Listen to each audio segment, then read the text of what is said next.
ஓ என்னப்பா என்ன பண்ணிட்டு இருக்கீங்க? யாருக்கு பர்த்டே?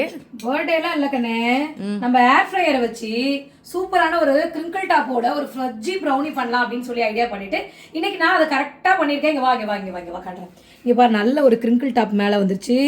அப்புறம் வந்து இங்க பாருங்க, வாவ், நம்மளோட ப்ரௌனி வந்து கரெக்டான டெக்ஸ்சர்ல நல்ல அந்த சாக்லேட் சிப்ஸ் எல்லாம் உள்ள நல்லா மெல்ட் ஆகி நல்லா மேலே போட்டிருக்க முந்திரி. உண்மையிலே இந்த ஏர் ஃப்ரையரில் சூப்பராக இப்போ நிறைய டிஷ்ஷஸ்லாம் பண்ணலான்னு பார்த்துக்கிட்டே இருக்கணும்னா செஞ்சுட்டு இருக்கேன். அதில் இன்னைக்கு ஒரு அடுத்த ஸ்டெப்பை எப்பயுமே தந்தூரி பண்ணாமல் அடுத்த ஸ்டெப்பாக நம்ம வந்து இன்னைக்கு சூப்பரான ஒரு ஃபஜ்ஜி ப்ரௌனி செஞ்சிருக்கேன். பர்ஃபெக்ட்டா ஒரு தடவை பண்ணா கரெக்டா வந்துச்சு. சாக்லேட் ப்ரௌனி, ஆமா நல்லா வந்திருக்கு. சாக்லேட் ப்ரௌனி டேஸ்ட் பண்ண முன்னே ரெசிபி வீடியோ எடுத்திருக்கேன், கண்டிப்பா நான் அப்லோட் பண்றேன்.